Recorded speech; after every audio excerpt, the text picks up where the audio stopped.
dugsiga hoose dhexe ee Cumar bin Khadaab ayaa maanta munaasabadan lagu qabtay xarunta dugsigan waxa abaalmarino kala duwan lagu gudoonsiinaya ardaydii dhawaan guusha wax ku oolka ah ka soo hoyay imtixaanaadka shahaadiga dugsiyada hoose dhexe ee Somaliland iyadoo kaalinta koowaad imtixaanaadkaasi shahaadiga oo ka galay dugsigan Cumar bin Khadaab ee ku yaala magaalada Boorama munaasabadan waxa ka soo qayb galay arday waalidiin maamulka iyo macallimiinta dugsigan waxaana ugu horeen ka hadlay munaasabadan maamulaha dugsigan mudane Cabdiwahaab Cabdilaahi Aadan Boos waxa uu ka warbixiyay heerarkii kala duwanaa uu soo maray dugsigan dhinaca imtixaanaadka shahaadiga iyo xilligan waxa ay hiigsanayaan xafladeena hadii aan ka hadalno waxaan ka tababarayna maamul macallimiin iyo arday dugsiga hoose dhexe Cumar bin Khadaab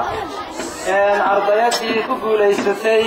kaalinta koowaad ee gobolka Awdal markaana soo gashay kaalinta tobnaad marka la eego cala mustawa wadanka marka la eego kaalinta tobanka arday ee gabdhaha ugu horeeya soo gashay waxaan aad iyo aad markaasi ugu mahadnaqayaa Allah subhanahu wa ta'ala suurtageliyay guusha ay ku tallaabsadeen ardayda dhigata dugsiga hoose dhexe Cumar bin Khadaab waxaan mahad gaar ah iyadana siinayaa ardaydii dadaalka badan muujisay waa Bushra Maxamed Xabane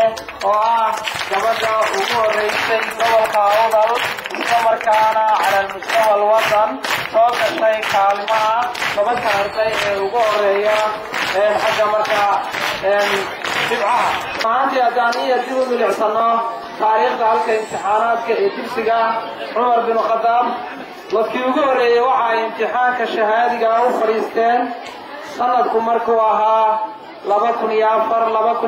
2004-2005 waxayna qoladaasi ka dambeeyay ilaa 7 dufcadood oo ay ugu dambeysay dufcadani oo tiradoodu ay 80 arday ma aha markii ugu horeysay ee dugsiga Cumar bin Khadaab uu soo galo kaalinta koowaad ee gobolka Awdal waxa jirtay sanadkii ugu horeeyay sanadkii ku xigay inama hadda dhigta jaamacadda Milsinka inay ahaayeen kuwii iyaguna waqtigooda ugu horeeyay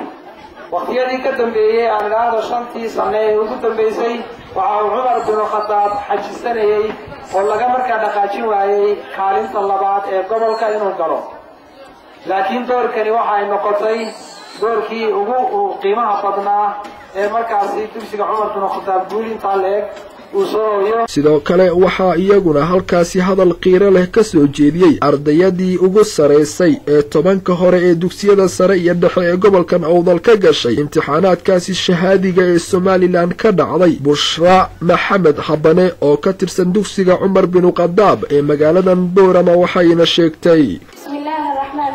ilaahay baa mahadleh maanta nasiiyay sharaftan أنا كوك أني وطن كأردن وحنا نقيا إله نسيي محضن إلهي بانا محله من لباس وحنا نقيا والدك إسي شرفتا ومركز تاني لتبشوكي فرحة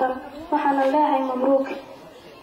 مرسدحاس وحنا نقيا معلمين زي إسوغا سي هاركن كل ذي أنو هارنا قارين لكن إلغا إلى تبشوكي وحنا إلهي مبروك إلهينا أرضيك اللي نقصو حتاها ينكدقو ardayda ka sareysa san aan anagu keenay dhanka kale waxa iyaguna halkaasi hadalo mahadnaq u badan ka soo jeediyay qaar kamid ah waalidiintii ka soo qayb galay munaasabadan kuwaasoo ugu hambalyeeyay maamulka iyo macallimiinta dugsigan Cumar bin Khadaab horumarka waxbarasho ay ku talaabsadeen sanadihii ugu dambeeyay iyagoo hoosta ka xariiqay inay la garab istaagi doonaan wax walba oo ay awoodaan oo lagu horumarinayo waxbarashada ardayda waxaana gabagabadii munaasabadan abaalmarino iyo hadiyado qaaliya la gudoonsiiyay ardayadaasi kaalmaha wanaagsan ka galay guud ahaan Somaliland gaar ahaan goboladan Awdal iyo Salal ee guusha baaxadda intaasi leeg soo hoyay maahan markii ugu horeysay ee dugsigan hoose dhexe ee Cumar bin Khadaab ee magaalada Boorama ku yaala